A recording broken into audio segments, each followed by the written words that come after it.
back to my channel, and for those of you that are new, my name is Marissa, also known as Homemaking with Marissa. Today's video is going to be 10 tips for how to have a calm home with children. I was recently introduced to the concept of having a word for the year. My word for 2021 is going to be calm. I have found that the year 2020, while there have been a lot of things that I have learned in this year, has also been unbelievably stressful and at times chaotic. I have really tried to focus on creating a calm, peaceful environment in my home for not only myself, but also for my children.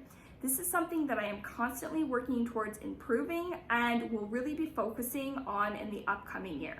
If you're new to my channel and haven't done so already, I would love if you would hit the red subscribe button and turn on bell notifications so that you are notified when I upload. I post at least 2 videos every week. They are always related to being a wife and a mother, homemaker, general lifestyle content, and things that I hope will motivate and encourage you throughout your daily life. My first tip is to plan the night before. I've talked about this in other videos. I discussed this in my morning routine video that I posted recently. There is no better way to set up your day for success than to start planning the day before.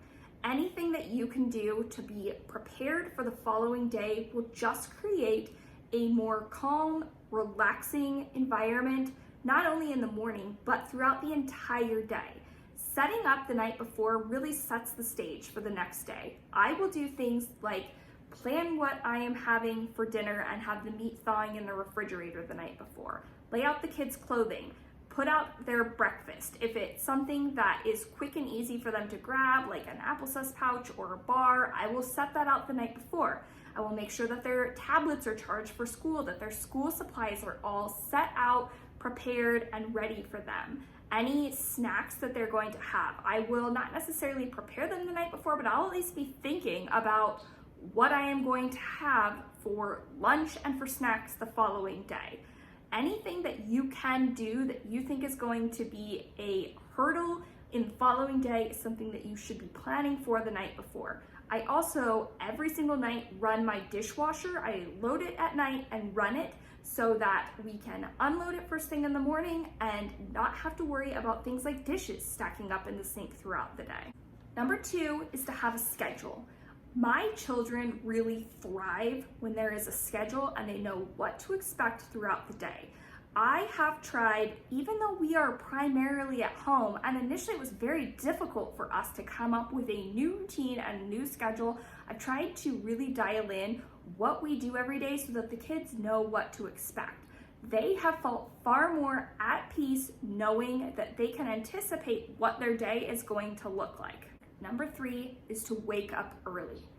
This is an area that I struggle with. I am not naturally an early riser, and I don't wake up at 5 o'clock in the morning every single day. In the morning routine video that I posted, that was an example of when I wake up at 5 o'clock in the morning. That isn't every day.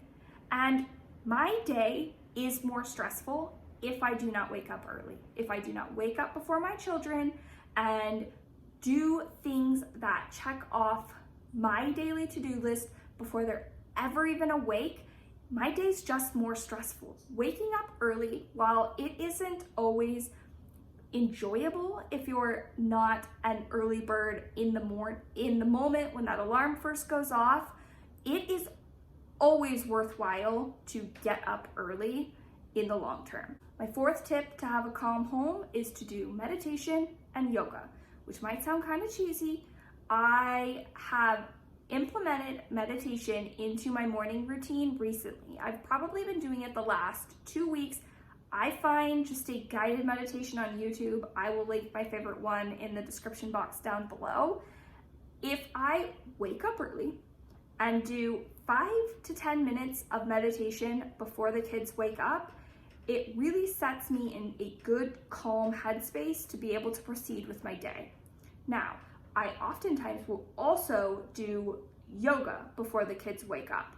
Doing these 2 activities that are very calming, meditative activities before the kids even wake up just puts me in a more zen-like state to feel calm and relaxed and ready to tackle the day. Number 5 is to make your bed.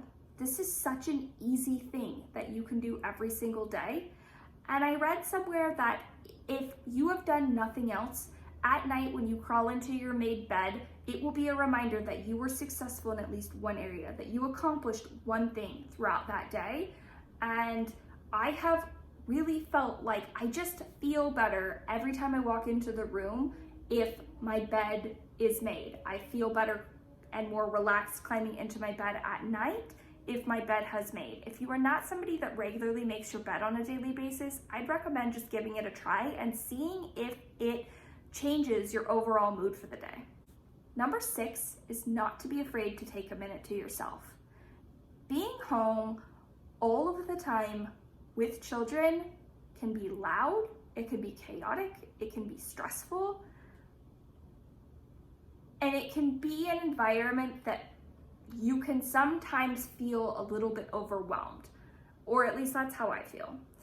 I find that if I am starting to feel myself getting irritated or agitated with my children, I will distance myself from the situation. I will take a minute to myself to regroup, to calm down, and not to have a hasty reaction to whatever's going on that most of the time I'm just finding annoying. It's not that they're doing anything wrong. I'm just finding the noise or the chaos to be agitating for whatever reason. And if I start to feel this, I try to acknowledge the fact that I need to respond appropriately. I will take a minute to myself, I will calm down, and I will address the situation with a level head and a calm demeanor.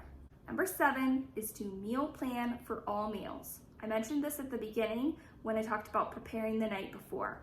Knowing what you're going to have for breakfast, for lunch, for dinner, for snacks does not make any part of the day when it comes to mealtime frantic. You're not trying to figure out, well, what am I going to make the kids for lunch? They're telling me that they're hungry and I haven't thought about it.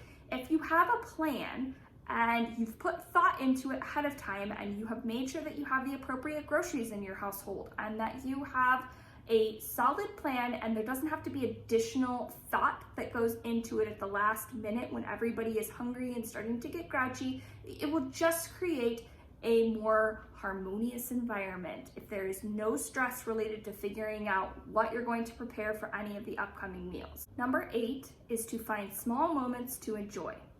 This year has been taxing, it's been challenging, it has brought forth a lot of new and unique challenges for parents that I think the vast majority of us never anticipated having to deal with.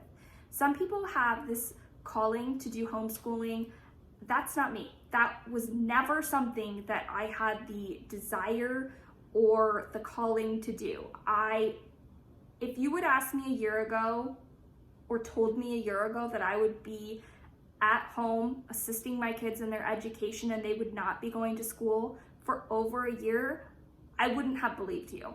But here we are. And being able to enjoy these little moments with your kids that you wouldn't have ordinarily been granted doesn't have to be a negative thing. There are situations where I get to overhear my son saying something to his teacher that if you were in class, I wouldn't be able to hear that.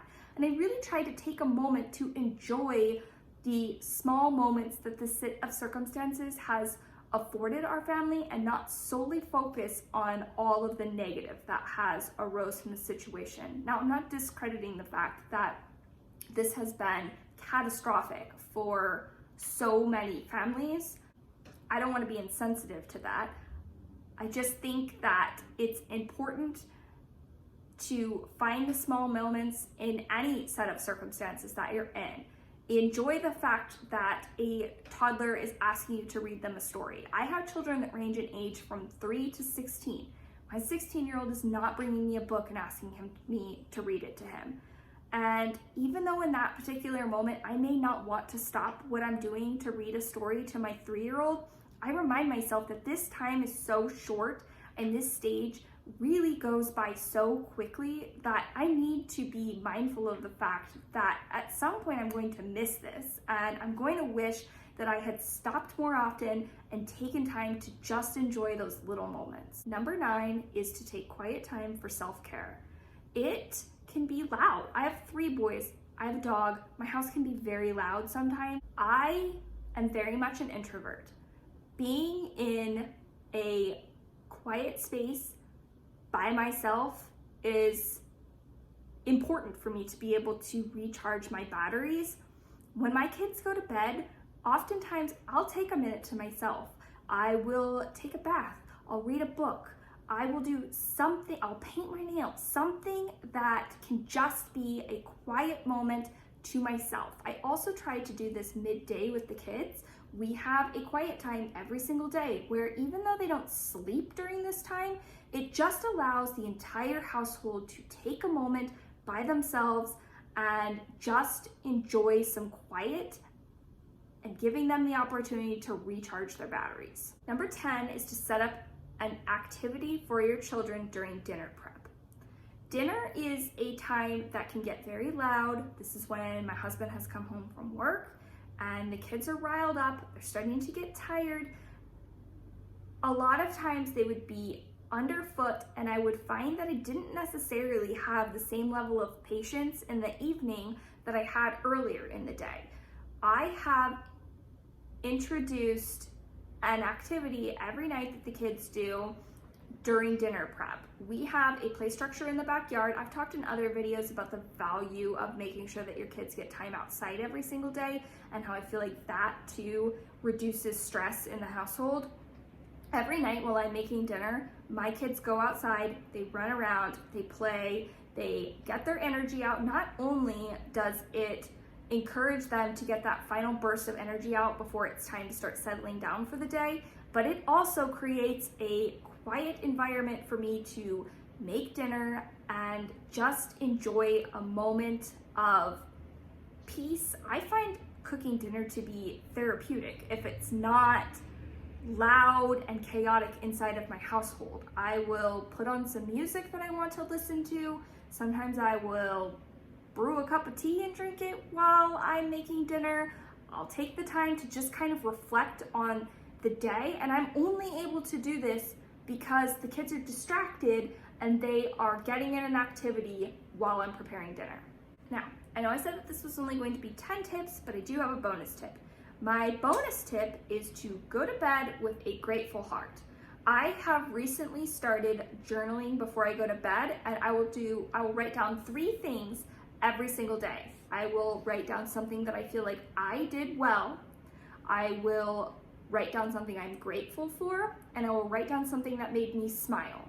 I do this daily, and I find that I then try to go to bed shortly after doing that, and it allows me to just go to bed with a grateful heart, feeling blessed for the things that made me smile, the things I did well, and the things that I'm grateful for. This is not something that I came up with. I think that I heard it, I'm trying to remember. I think that I heard it originally maybe on a motivational YouTube channel. This is not, those 3 things is not something I came up with on my own. If I can find the channel that I heard it on, I will link them down below. Though I have found that introducing that into my life it helps me sleep better, and I just end the day on a high note. Even if the day was hard and I feel like I was not able to create this calming environment I strive for every day, there are 3 areas that I was able to think of something that went well that day. If you found this video helpful and haven't done so already, you can subscribe to my channel by clicking on my face here.